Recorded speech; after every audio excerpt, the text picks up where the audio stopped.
Olá, turma! Tudo bem com vocês?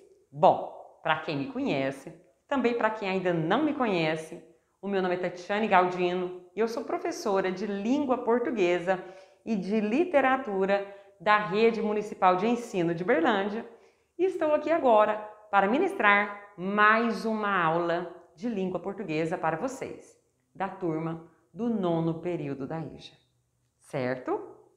No entanto, antes de nós começarmos os nossos estudos, eu peço licença para eu retirar a minha máscara, tá bom? Agora, eu vou higienizar as minhas mãos, estou higienizando-as.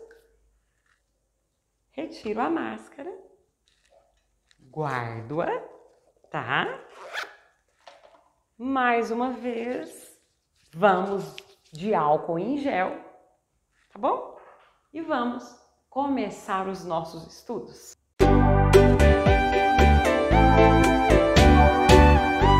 Para esta aula de hoje, nós vamos falar sobre variações linguísticas.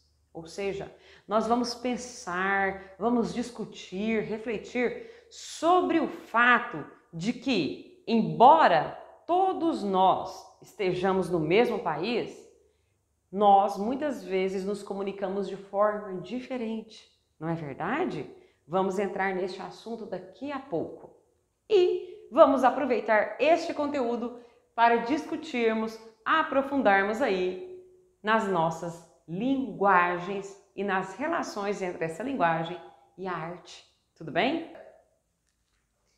Aqui, neste quadro, nesta imagem, notem que eu tenho um balão que representa uma fala. É aquele balão de diálogo que nós estamos tão acostumados a observar nas histórias em quadrinhos, nos cartoons, nas charges, nas tirinhas, não é? Agora, quero mostrar para vocês, quero chamar a atenção para a composição deste balão. Vocês estão percebendo aqui a quantidade de pessoas diferentes que estão aqui, ó, se comunicando, que estão em contato. Este balão, ele vem para representar as variadas formas de falar, de nós nos comunicarmos dentro deste grande Brasil. Tudo bem? Aqui na sequência, eu aproveito a oportunidade para trazer uma imagem artística bastante bela. Notem aqui a formação do mapa do Brasil. Gente, olhem que obra de arte isso. Eu tenho aqui a formação do nosso país, o formato da nossa pátria, tá bom? E o que é que a compõe? Quais são os elementos utilizados para fazer o desenho do Brasil? Ora, os elementos, toda a riqueza que reside, que existe neste grande país. E é justamente devido a esta riqueza que nós também temos uma riqueza linguística. Várias formas de nós nos comunicarmos. Tantas variedades, tá bom? Muito bem. Agora, antes de nós pensarmos nas variações linguísticas, convido vocês para primeiramente pensarmos na diferença de linguagem formal e linguagem informal. A norma culta da língua também é conhecida como linguagem formal. E o que é isso? É o tipo de linguagem que atende às regras impostas pela gramática normativa, certo? Em oposição a essa linguagem formal, nós temos a linguagem coloquial, também conhecida como linguagem informal, que é mais espontânea, livre de preocupação com as regras gramaticais e ortográficas.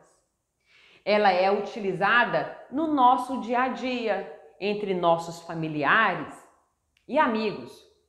Vamos então pensar de forma prática? Pensando nessa diferença de linguagem formal proposta pela gramática e linguagem informal utilizada no nosso dia a dia, eu trouxe uns quadrinhos aqui do nosso grande Maurício de Souza. O personagem que eu trago agora é o Chico Bento e a sua professora. Vamos observar aqui o que é que eles estão discutindo, conversando? Aqui no primeiro quadrinho, o Chico vai até a professora e faz uma pergunta. Quais são minhas notas?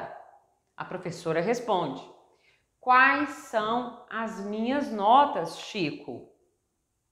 No segundo quadrinho, ele olha para ela e fala, e eu que vou saber? Você também fez prova? No terceiro quadrinho, a professora fala, isso lá é português que se fale?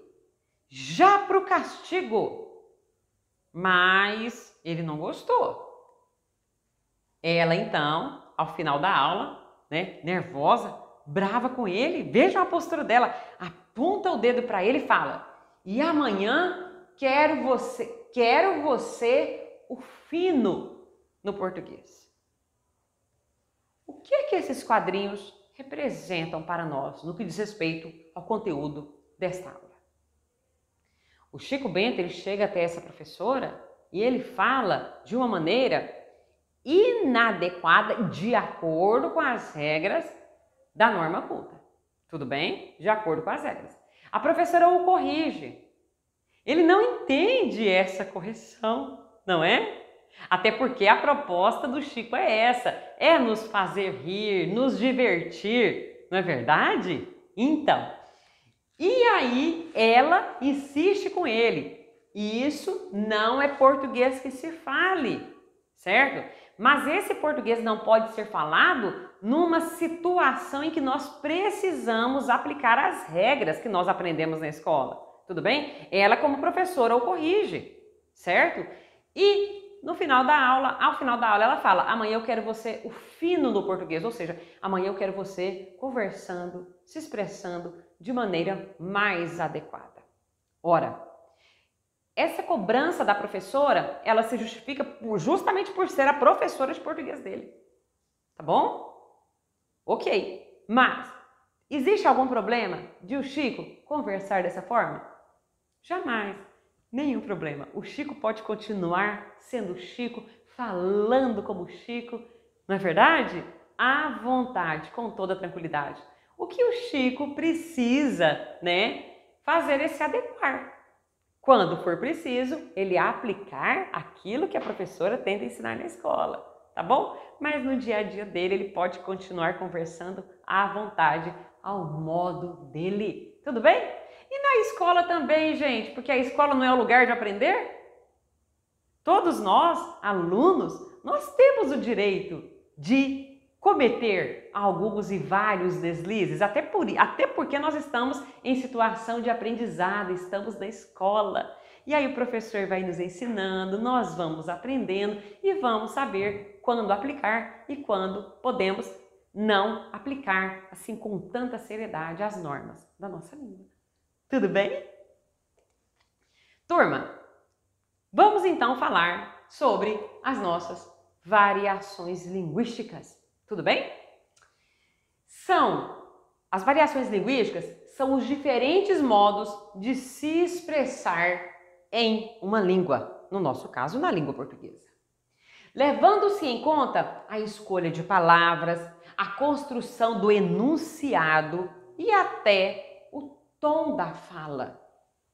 A língua é a nossa expressão básica e por isso ela muda de acordo com a cultura, a região, a época, o contexto, as experiências, a faixa etária e as necessidades do indivíduo e do grupo que se expressa. Então, as variações linguísticas dizem respeito ao modo de todos nós falantes nos comunicarmos. E esse modo varia de acordo com o quê? De acordo com a região do país em que nós moramos, de acordo com a faixa etária, de acordo com alguns grupos sociais, de acordo com as experiências de vida que nós temos. e assim por diante. Tudo bem? Vamos ver alguns exemplos? Aqui eu trago a imagem do nosso grande Brasil e vários balões aqui expressando os diversos modos do povo brasileiro se expressar.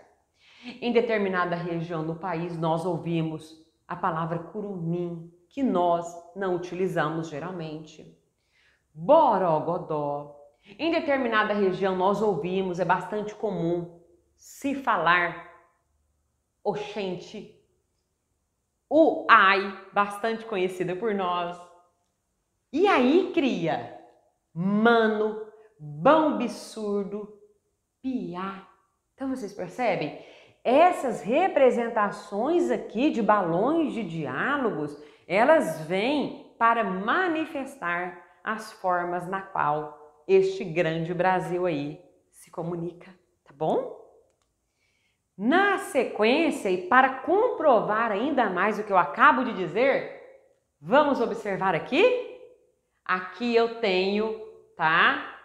Vamos imaginar uma feira, vamos imaginar aqui vendedores ambulantes. Aqui um grita, olha a tangerina! O outro grita, olha a bergamota! E aqui o nosso terceiro vendedor, o que ele fala? Olha a mexerica! Quer dizer, 3 formas diferentes de eu denominar uma fruta. Em determinada região do país fala-se tangerina, em outra bergamota e em outra a mexerica. As 3 formas dizendo respeito à mesma fruta aí que nós conhecemos, certo? Bom, pensando nisso, convido vocês agora a pensar comigo sobre a variedade geográfica. Ela corresponde ao falar de determinada região do país. O mineiro, o carioca, o gaúcho, o baiano, o pernambucano, o sulista. Cada um possui o seu modo de se expressar. O sotaque, por exemplo, a escolha de algumas palavras em detrimento de outras. Escolho falar bergamota em vez de falar mexerica, certo? Turma, agora eu trago uma imagem para vocês. 2 compadres conversando, um se dirige ao outro e diz: e aí, compadre, firme? O outro que está assistindo à televisão, notem como o contexto é importante. Vejam a situação. Ele está vendo a TV e aí ele escuta a pergunta do outro que chega, né? E o que ele responde? Não, futebol. Percebe? Então o compadre que escuta a pergunta, ele entende que o outro perguntou se ele estava assistindo a um filme. Certo? E aí ele fala, não, não é firme não, é futebol. Mas o outro, na verdade, queria saber se ele estava firme, estava cumprimentando, tudo bem? Perguntando, na verdade, se ele estava bem, se estava tudo tranquilo, em ordem. A ideia é essa, certo, gente? Então, aqui nós observamos as várias formas de nós nos comunicarmos a depender de questões regionais, culturais e assim por diante, tá bom? Vamos então para a nossa segunda variedade. Vamos falar da variedade histórica, que diz respeito às mudanças que a nossa língua sofre com o passar dos anos, com o passar do tempo. Tudo bem?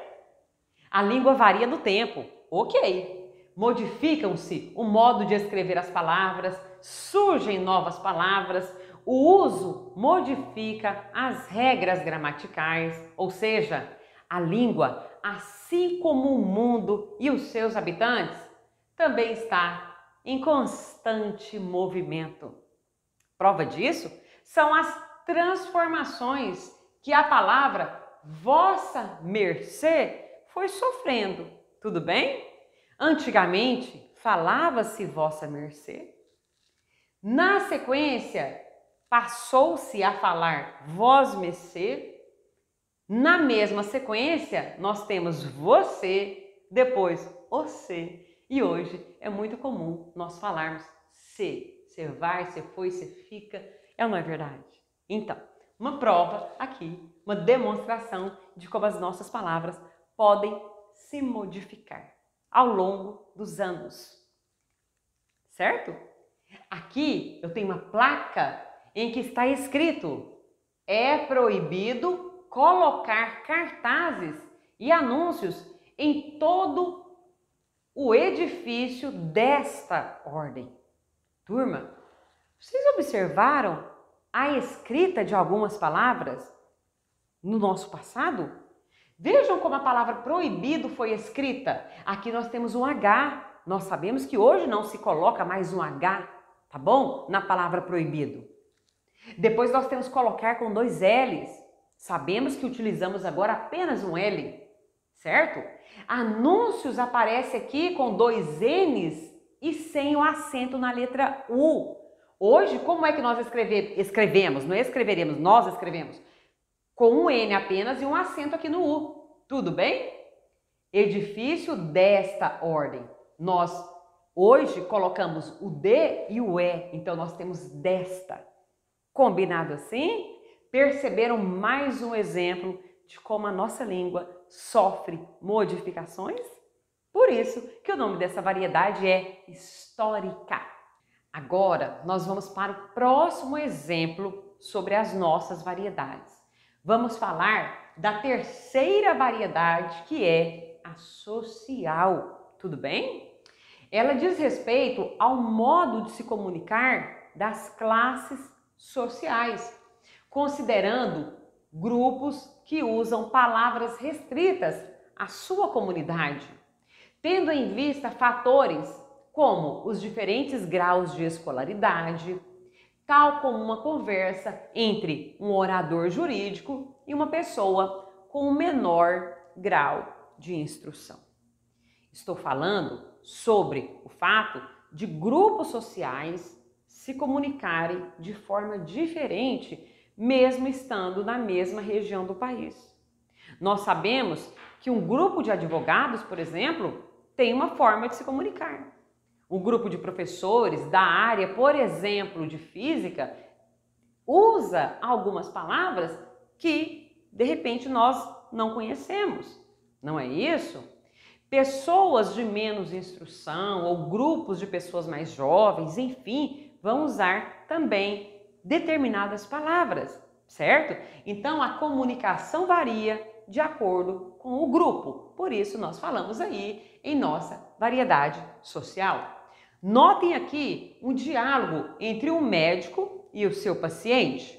O médico, lendo um papel, diz o seguinte: de acordo com o laudo, você está com um processo de intumescência resultante de lesão inflamatória e necrose subcutânea. Olha o modo de falar desse médico. O paciente no segundo quadrinho fica desesperado, gente. Olha a imagem. Olha o que ele diz. Meu Deus, doutor, e quanto tempo eu tenho de vida? Fica desesperado com as palavras utilizadas pelo médico. Não entendeu nada. O médico, sem gracinha, no terceiro quadrinho, fala: não se preocupe, é só um furúnculo. Viu, pessoal? Como o modo de se expressar de determinados grupos sociais podem não ser conhecidos. Vocês se lembram que quando eu apresentei aquela tirinha, aqueles quadrinhos ali do Chico Bento, tá bom? A professora estava falando com ele sobre a sua forma de se expressar, ela estava corrigindo-o. E aí eu falei para vocês, numa situação de uma entrevista de emprego, por exemplo, você tem que tomar mais cuidado com a forma de você se expressar, recorrendo à linguagem formal. Numa situação comum com a família, você pode conversar de modo informal, não é verdade? Ou seja, tudo depende da situação comunicativa na qual você se encontra. Nós estamos falando de adequação linguística. Uma linguagem adequada a depender do momento, a depender da situação na qual eu me encontro. Portanto, a variante situacional, ela mostra que a língua varia conforme a situação vivida pelo comunicador. Em situações mais formais, teremos o predomínio da norma culta. Em situações informais, o predomínio da linguagem coloquial.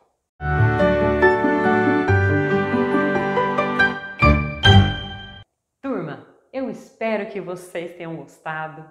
Aguardo vocês para as nossas próximas aulas. Por favor, venham, estejam aqui comigo, porque eu preciso muito da presença de vocês, tá bom? Vamos aprender muito juntos. Fique com Deus.